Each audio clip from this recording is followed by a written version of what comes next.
69세 여성 김옥순. 그녀는 심정지로 세상을 떠났고 장례식까지 치른 지 3일째 되던 날, 그녀가 살아서 다시 나타났다. 사연 시작 전 구독과 좋아요 버튼 눌러주시면 사연의 재미가 2배가 됩니다. 사연 이야기 시작합니다. 제 이름은 김옥순입니다. 올해 69살이 되었습니다. 남편을 일찍 여의고 홀로 딸 하나 키워내며 살아왔습니다. 딸 미영이는 36이 되어 좋은 사위 재호를 만나 결혼했고 며느리 은정이도 얻었습니다. 겉보기엔 평범한 가정이었습니다. 작은 아파트에서 조용히 살며 주말이면 딸 네 가족이 찾아와 함께 식사를 하곤 했습니다. 저는 그저 그런 평범한 일상이 감사했습니다. 나이가 들어가며 혈압약과 심장약을 복용하고 있었지만 큰 병 없이 건강하게 지내고 있었으니까요. 그날도 평소와 다르지 않았습니다. 미영이가 엄마 오늘 저녁에 우리 집에서 같이 드세요라고 전화를 걸어왔습니다. 반가운 마음에 옷을 갈아입고 딸 네 집으로 향했습니다. 어머니, 어서 오세요. 재호가 문을 열어주며 환하게 웃었습니다. 평소보다 더 다정한 것 같았지만 그때는 그저 사위가 친절해서 고마워했을 뿐입니다. 할머니, 은정이도 반갑게 맞아주었습니다. 결혼한 지 3년이 되어 가는데도 아직 아이가 없어서 마음이 쓰였지만 젊은 부부들 일이니 재촉하지 않으려 했습니다. 저녁 식탁은 제가 좋아하는 음식들로 가득했습니다. 미역국, 불고기, 나물 반찬들. 딸이 정성껏 준비한 게 보였습니다. 엄마, 소주 한 잔 하실래요? 미영이가 물었습니다. 그래, 오늘은 기분이 좋네. 저는 기꺼이 잔을 내밀었습니다. 소주 맛이 조금 이상했습니다. 평소 마시던 것보다 쓴맛이 강했습니다. 하지만 나이가 들어 미각이 둔해진 건가 싶어서 대수롭지 않게 넘겼습니다. 어머니, 더 드세요. 재호가 계속 술을 권했습니다. 오늘은 특별한 날이니까요. 무슨 특별한 날이야? 그냥 온 가족이 모인 날이니까요. 재호가 이상한 미소를 지었습니다. 식사를 마치고 거실에서 이야기를 나누다가 갑자기 어지러워졌습니다. 머리가 띵하고 속이 메스꺼웠습니다. 엄마 괜찮으세요? 미영이가 걱정스럽게 물었지만 그 목소리에는 왠지 진정성이 느껴지지 않았습니다. 잠깐 방에서 쉬어야겠다. 저는 비틀거리며 안방으로 들어갔습니다. 침대에 누워 눈을 감고 있는데 문틈으로 희미한 대화 소리가 들렸습니다. 이제 시작된 거야? 은정이의 목소리였습니다. 응, 곧 효과가 나타날 거야. 재호의 목소리가 들렸습니다. 정말 이래도 되는 거야? 미영이가 작은 목소리로 물었습니다. 지금 와서 무슨 소리야? 내가 먼저 제안한 거잖아. 그 순간 등골이 오싹해졌습니다. 뭔가 잘못되었다는 직감이 들었습니다. 심장이 빠르게 뛰기 시작했습니다. 하지만 이상하게도 곧 느려지더니 거의 멈출 것 같았습니다. 평소 복용하던 심장약의 부작용일까요?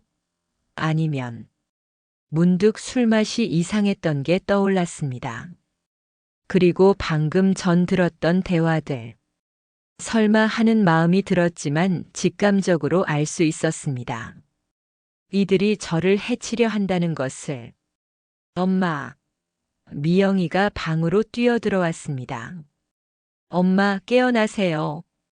저는 눈을 감고 숨을 얕게 쉬었습니다. 심장약 때문에 맥박이 느려진 상태라 실제로 위험한 상황이긴 했지만 의식은 또렷했습니다. 119에 신고해. 재호가 소리쳤습니다. 구급차가 도착했고 저는 들것에 실려 병원으로 갔습니다. 응급실에서 의료진들이 분주히 움직였습니다. 맥박이 거의 감지되지 않습니다. 간호사가 말했습니다. 심정지 상태입니다. 의사의 차가운 선언이 들렸습니다. 그 순간 번뜩 떠오른 생각이 있었습니다.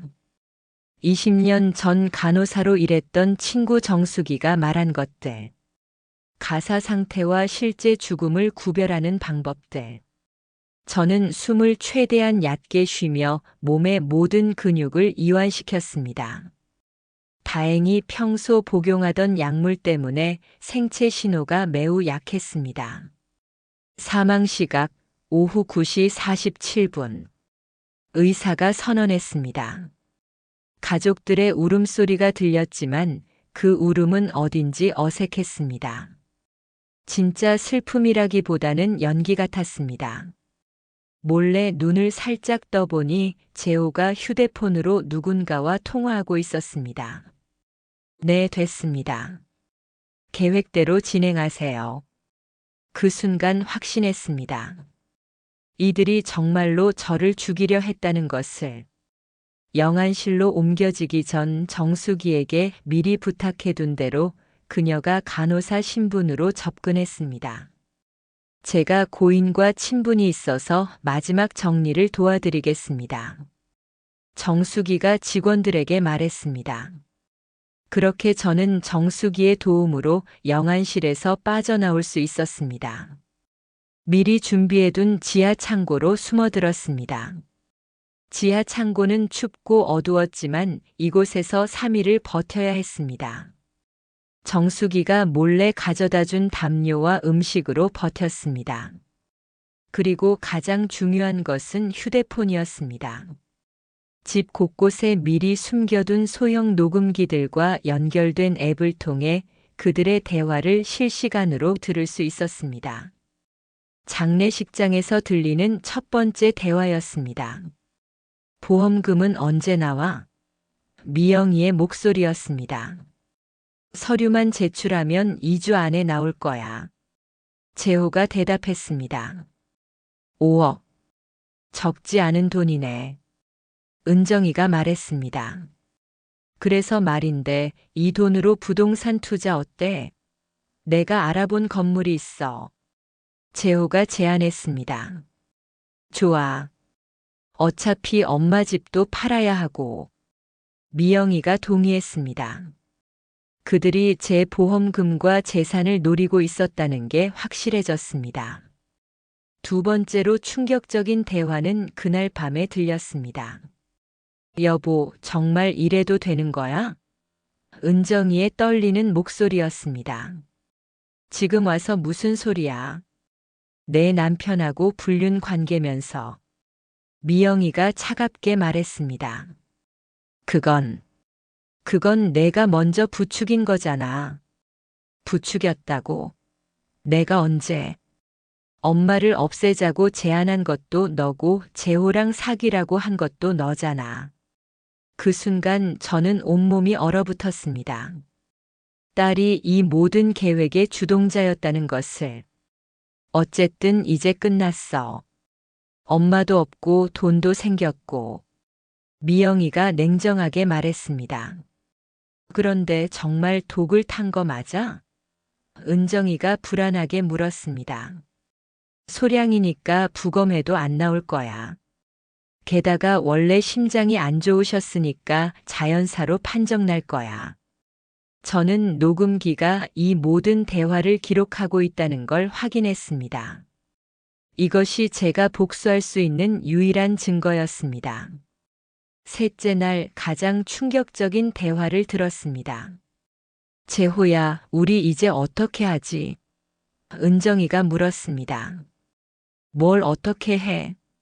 계획대로 하는 거지. 미영이는 어쩌고? 미영이? 걔는 이용만 하는 거야. 어차피 엄마 죽인 건 걔 아이디어니까 나중에 문제 생기면 걔가 다 뒤집어 쓰게 하면 돼. 정말? 당연하지. 우리 둘이 결혼하려면 미영이는 없어져야 해. 이들은 저를 죽이는 것도 모자라 서로를 배신할 계획까지 세우고 있었습니다. 3일간 수집한 증거는 충분했습니다. 녹음 파일, 그들의 통화 내역, 은행 거래 기록까지 모든 것이 정리되었습니다. 정수기의 도움으로 변호사 선생님을 만났습니다. 김 변호사는 저의 상황을 듣고 깜짝 놀랐습니다. 정말 믿기 어려운 일이군요. 하지만 증거가 이렇게 명확하다면 충분히 승소할 수 있습니다. 복수가 목적이 아닙니다. 정의를 실현하고 싶을 뿐입니다.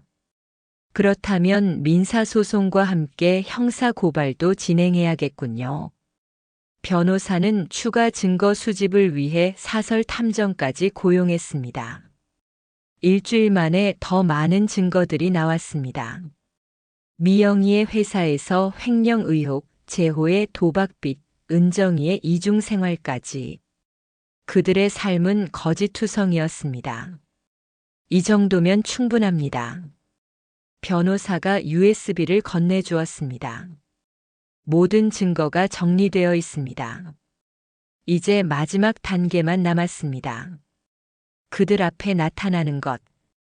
장례식 3일째 되는 날, 저는 검은 옷을 입고 장례식장으로 향했습니다. 마음이 무겁기보다는 오히려 후련했습니다. 진실을 밝힐 시간이 왔으니까요. 장례식장 앞에 도착했을 때 문상객들이 웅성거리고 있었습니다. 어머, 저분이. 설마 옥순 씨가? 유령이야 뭐야? 저는 천천히 장례식장 안으로 들어갔습니다. 영정 사진 앞에 서 있던 미영이가 저를 보고 비명을 질렀습니다. 엄마. 재호와 은정이도 얼굴이 새하얗게 질렸습니다. 여러분.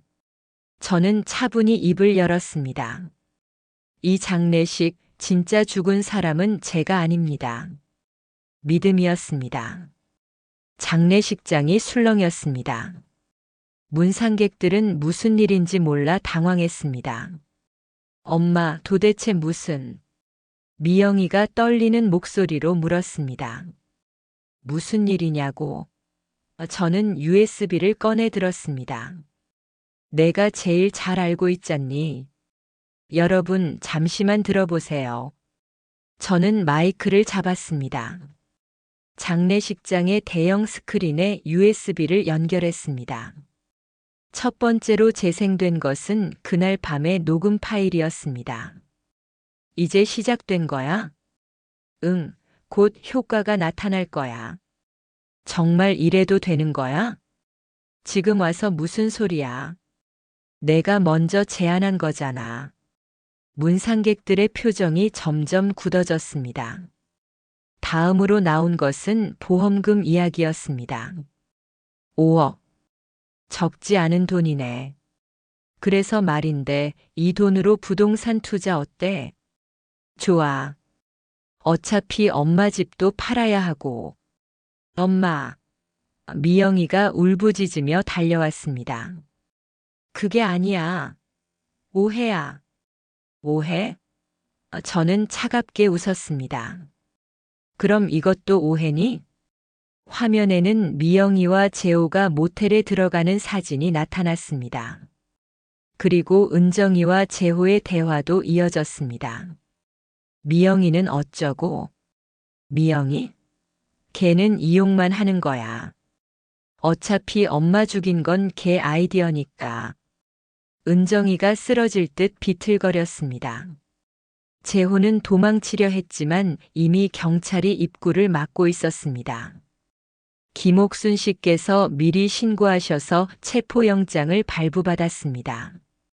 경찰관이 말했습니다. 엄마. 미영이가 무릎을 꿇었습니다. 잘못했어요. 제가 미쳤었어요. 미쳤다고? 저는 딸을 내려다보았습니다. 내가 미친 게 아니야. 처음부터 계획적이었잖아. 마지막 증거가 화면에 나타났습니다. 미영이가 독국물을 구입하는 CCTV 영상이었습니다.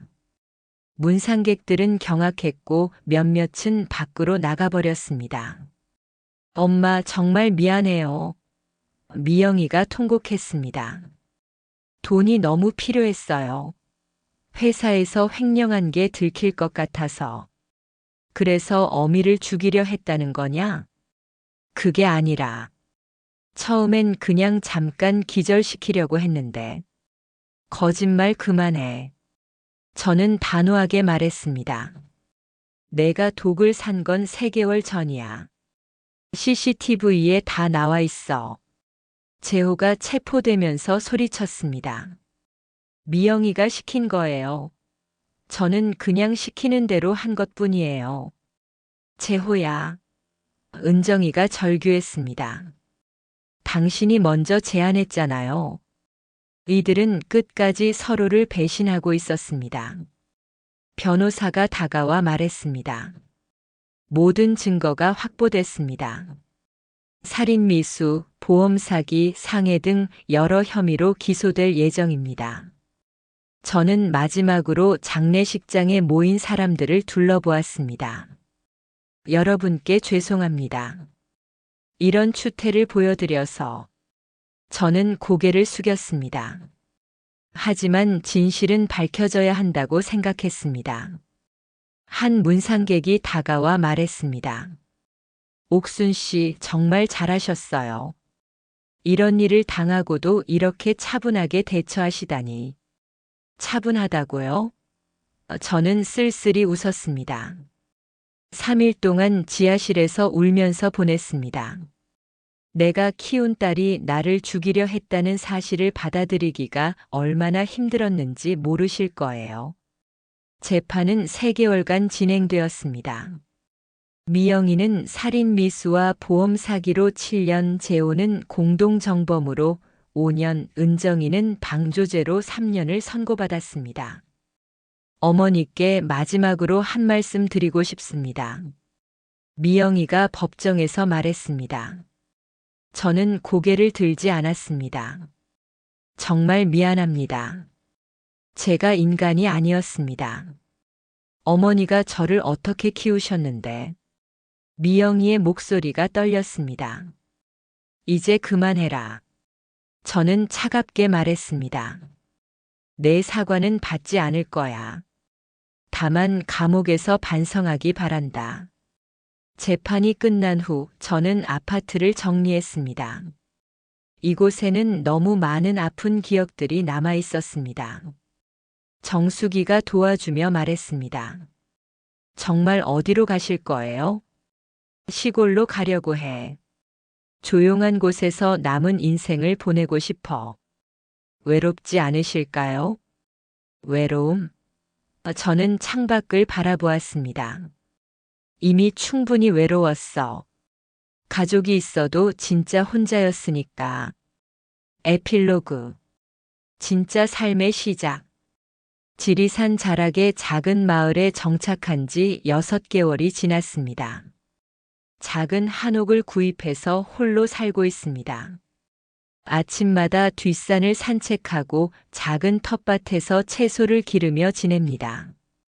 마을 사람들은 저를 따뜻하게 맞아주었습니다. 가끔 정수기가 찾아와 안부를 묻습니다. 미영이가 면회 신청을 했대요. 정수기가 조심스럽게 말했습니다. 거절했어. 그래도 딸인데. 딸? 저는 고개를 저었습니다. 그 아이는 내 딸이 아니야. 내 딸은 그날 밤 죽었어. 마을에서 혼자 살지만 외롭지 않습니다. 진짜 나를 아는 사람들과 함께 있으니까요. 어제는 마을 할머니들과 함께 김장을 담갔습니다. 오늘은 독거노인 분들께 반찬을 가져다 드렸습니다. 이런 게 진짜 가족이구나 싶었습니다. 혈연이 아니어도 진심으로 서로를 걱정하고 아껴주는 관계. 저녁이 되면 마당에 앉아 일기를 씁니다. 사람은 한 번 죽는다고 끝이 아니다. 나처럼 다시 살아나는 사람도 있다. 단 새로 살 이유가 충분하다면 복수는 끝났습니다. 이제는 진짜 제 인생을 살아가고 있습니다. 창밖으로 보이는 산에는 단풍이 물들기 시작했습니다. 아름다운 계절이 다시 왔습니다. 저에게도 새로운 계절이 시작되었습니다. 69년 만에 처음으로 온전히 제 것인 인생이 말입니다. 그리고 깨달았습니다. 진짜 복수는 그들을 처벌하는 것이 아니라 제가 행복해지는 것이었다는 걸 말입니다. 사연 재미있게 들으셨나요? 구독과 좋아요 잊지 마시고요. 다음 영상으로 더 재미있는 사연 가져오겠습니다. 감사합니다.